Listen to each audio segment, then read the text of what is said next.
Hey everybody, I'm Vanessa Champion, and today I'm going to talk about supporting students with autism in an early childhood education.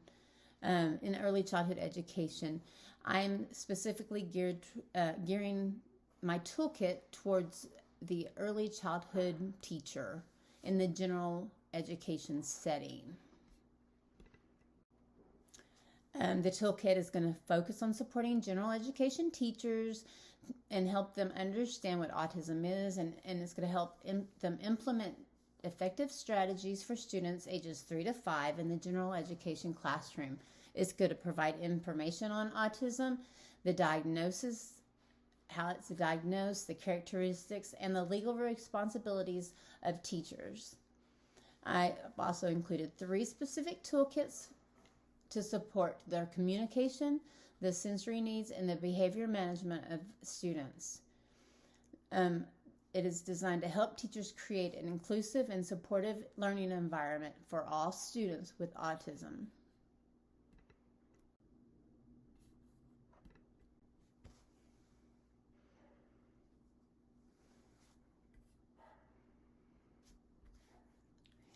General education teachers may have students with autism that in their classrooms that haven't even been diagnosed yet with a formal diagnosis. Understanding what autism is and how it presents itself in young children is important to help them create a supportive and inclusive environment. So how is it diagnosed? It's diagnosed by doctors, pediatricians, psychologists, developmental specialists. The process includes observations, standardized assessments, parent-teacher input about how the child behaves and the development and how the child has met his or her milestones.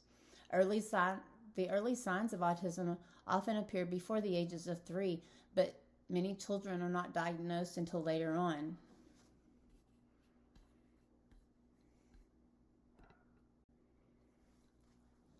Some key characteristics you might see in the classroom are strong memory and attention to detail, deep focus on topics or interests, unique ways to think and problem solve. But some challenges that you may have are difficulty transitioning from one place to another, changing in the routine. There may be limited verbal or nonverbal communication skills. They have sensory sensitivities. They may be overwhelmed by noise, textures, and bright lights. Or they may even struggle with social interactions like making eye contact or playing with peers. The more we understand about our students with autism, the better we can support them in their learning and help them succeed in our classrooms. Schools have many legal responsibilities.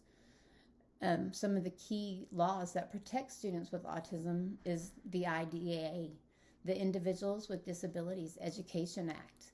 This guarantees that all children with disabilities, including autism, receive free, appropriate public education in the least restrictive environment. Public schools must provide special education services through an IEP, or an individualized educational program, if the student qualifies. The IEP is a legally binding document that outlines specific goals, educational goals, services, accommodations, and supports for the students with disabilities, including autism. General education teachers are responsible for implementing, accommodating, and modifying, outlining the students on the IEP. The IET must include teachers, parents, specialists, and administrations who all work together to support the student. If a student does not qualify for an IEP, they can receive accommodations through what is called a 504, and that will support the student in the general education setting.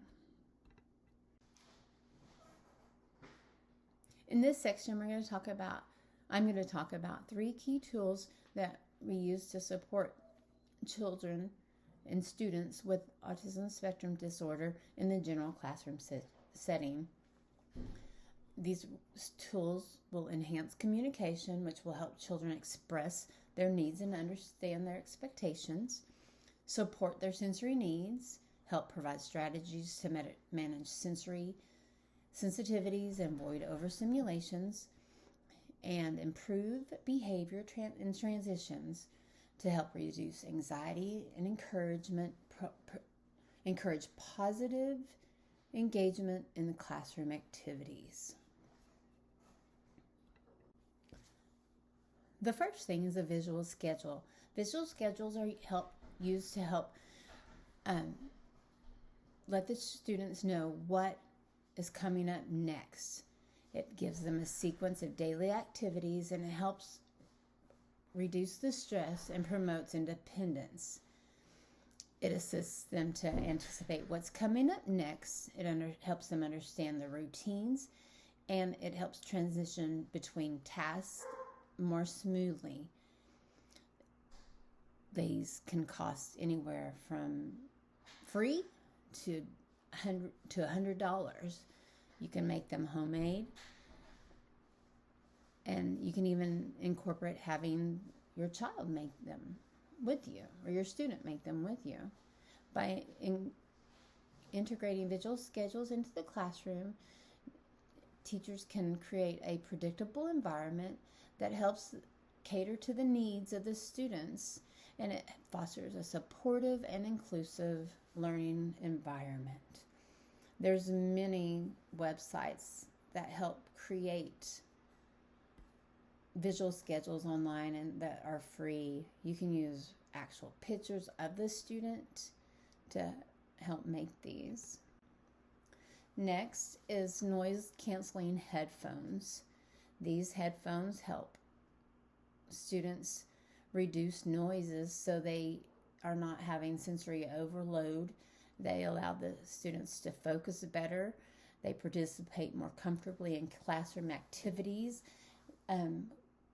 We use them when we have pep rallies and assemblies when the students are overstimulated and can't participate because it's so loud. It helps decrease anxiety and improve concentration in classworks. They just help with the sensory overload and sensory processing challenges. You can find these from anywhere from $12.99 to $20. There's more that's way more expensive as well. A First Then Born is a visual schedule, and it's also a free. These is a visual tool that lets them know a sequence of events to know what's coming up next, so they have a predictable behavior to know what's going to happen, and gives them a predictable routine and a sequence of activities. Of course, these you can make like a visual schedule. You can make them handmade, or you can buy them for anywhere from $10 to $30. You can let them choose what you want to do first, which would be the non-preferred activity, and after that you can do this, the preferred activity. So that's where you get the first, then. This can reduce anxiety, improve more task completion, and support smoother transitions between the activities. Some further questions for exploration is, what is the best way to train general education teachers to support children with ASD, and how can early intervention improve the outcomes for students with autism? And what additional resources can families use in the home? Some of the resources that I found was Autism Speaks, the National Autism Center, and the Early Childhood Technical Assistance Center.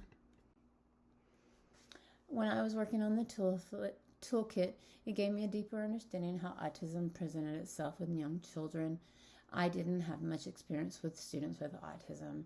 This year in my classroom, I have met more students with autism than I have in the past. I had never had experiences with first then boards. As an early childhood teacher, I've always used visual schedules, so that was something that was not new to me. But first then boards are something that I am going to incorporate in my classroom. I have learned a lot with this toolkit and plan to incorporate lots of things in my personal classroom as a early childhood teacher. And I plan on sharing things with my teachers at school. And that's all I have. So hope you enjoy and learn something. Thanks.